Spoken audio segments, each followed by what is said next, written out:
John, frustrating afternoon really against a Farsley Celtic side that came to do a job, which they did.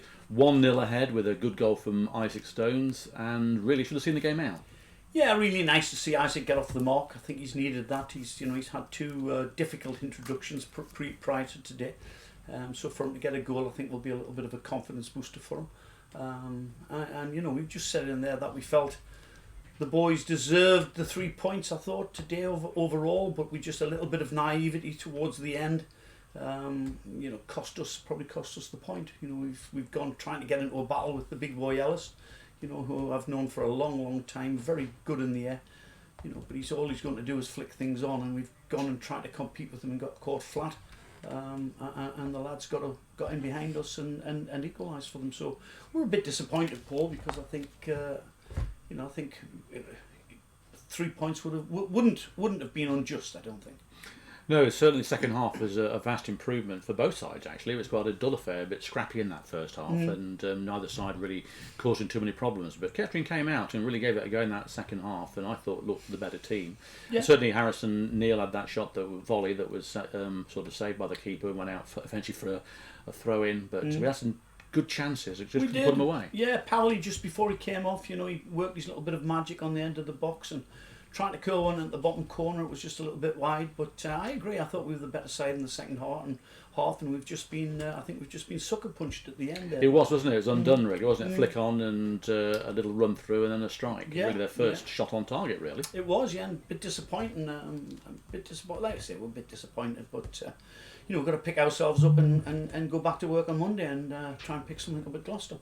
Although he didn't play, we've signed Lamine Sheriff, no relation. Can you talk to us a bit about him? No, yeah, Lamine, he was with Accrington Stanley. He was at Leicester City as a youth team player, and part of their under-23 squad that won the Premier League, under-23 Premier League. Very, very comfortable on the ball, a good, experienced player. Like I say, spent last season at Accrington Stanley, and he's with us for the foreseeable future. So, Lamine will come into the reckoning for Monday. We just thought it was a bit unjust to shake things up today immediately, but certainly the 3G at Gloucester City will certainly I would have thought favour his talents.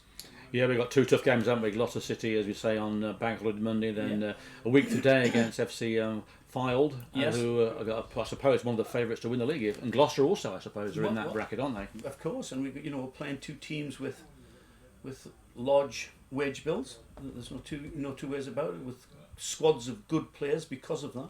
So they're both going to be difficult encounters. But I think when we're on it, we're a hard side to beat. As we've said before, we're a hard side to beat. And today there were signs that the players are starting to take on board what we want.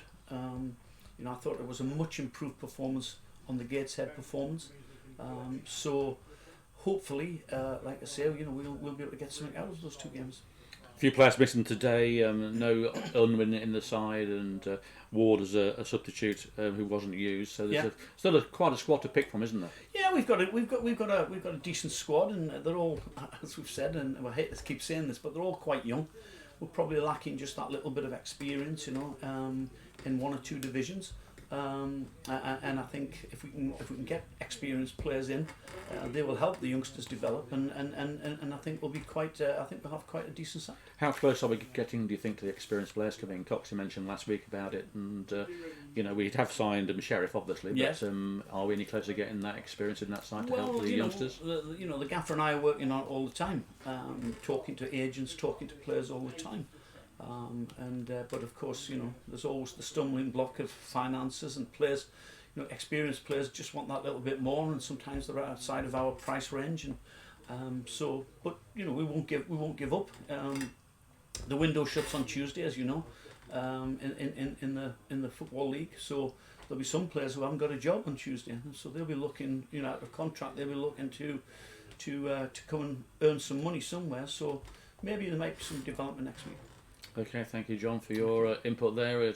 Let's hope we get something. If we get anything at Gloucester and against Fylde, it's going to be great, I think, because they're two very, very strong teams, and they are. Yes, they are. But you can't go there with a defeatist attitude. You've got to go there thinking that you've got a chance, and I honestly believe we have got a chance. Last year, if you remember, up at Fylde, we got undone by got undone by a wonder goal sort of in the 94th minute, and yet prior to that, the game should have been over. Sam Jones missed a very easy tap in, or a roll in, shall we say. 2-1, that would have taken us to 3-1 advantage, and we didn't score, and they pegged us back and got the winner in stoppage time. So I don't think we've got anything to fear. I think we can go there and more than hold our own. They're coming here, of course, a file, but even Gloucester, I think we can go there and hold our own, without a doubt. So. Well, that's good to hear, John. Let's hope that happens, and we'll see you on Monday, then obviously a week today, and let's keep that ball rolling. Let's hope so. Thank you, John. Thank you, Paul. Yeah. Cheers. Well, firstly, I've got to say a huge thanks to my 2 coaches at Kimberley, Antward and Graham Farnell. They helped me out so much last season, and I'm just delighted to be here representing them. I'm always checking them on Twitter, seeing how they're doing. So, because you were our mystery striker in pre-season, where we know who you were, but a lot of the fans didn't know who you were. And getting 7 goals in pre-season was quite 8 actually. 8 was it? Yeah, but Well, I was delighted to score today actually, but it's not the same scoring in pre-season. I mean, you could tell by my celebration today, it meant the world. It meant the world to me, because scoring in front of the fans is just the best feeling. And also, it's a huge step up, isn't it? I mean, Gateshead last week was difficult, obviously. Yeah. First game, he got injured in that first game at Bradford, but came out today and put in a good 60 minutes or so, and reaped the benefit. Yeah, no, I found it, probably the first few games, it was always going to take time to adjust. The level of centre-half just gone up that bit. I mean, last game playing against Mike Williamson is crazy. Exactly. I'm a Newcastle United supporter, so You've got your health. Yeah. So I mean, used to watch him on the TV, so to come up against him was a bit surreal, to be honest. But I'm delighted to score my first goal of the season, because I knew it's a huge burden off my shoulder. Really, I know we're breaking the duck once you get your first one. Hopefully, more to come. We had an applause for an ex-player today, Robbie Cooke, who was a real gem in that 6-yard box, a real diamond, and he had that ability to score the loose goal, and that's exactly what you did in pre-season and going to be doing hopefully now. And that goal today was a classic example of what Robbie Cooke was all about. So we'll try not to jinx it, but that's a huge compliment. Thank you very much. No, he was a great player, and certainly your age, you have the potential, I think, to go the whole way, and you've got a good manager and got a good set of fans to be with, and the team is a young team, but it'll develop. It's a young team, but I think we can take a lot out of today, because it's a huge improvement from last week. And I mean, the mood in the dressing room was everyone was a bit upset that we should have got 3 points, really. So I think we're wanting to fix that on Monday. It's on AstroTurf, I think. It's tough to play on the pitch, really, because you know how much it bubbles. So I think people might be a little bit surprised the way we play on Monday. So. Yeah, I mean, to say the Gateshead pitch was quite flat, wasn't it? In that second half, I thought we not outplayed them, but we kept in contact with them. I think we did well. We should have probably got another goal or two, but the first half let us down in that game. But today, it was a much better performance by all the lads, and it must be a confidence thing, which is good. Yeah, definitely. But like I said, it's a shame to not get the 3 points. We were hanging on a little bit towards the end. We'll just try and put that right on Monday. I think a lot of people aren't. I think I've heard not really expecting Kettering to be too far up the league, but we want to put that right. Of course. Well, thank you, Isaac. Thanks for that. Thank you for your goal. Much, it was great to see it go in the net, and I'm sure you enjoyed it, which you did. You can see it on the highlights when we get that sorted out. A few of the lads weren't having the celebration. They didn't like it too much. I think it's not too crazy, but I really enjoyed it. So thank you for the interview. Marvellous. Thank you. Cheers. Cheers.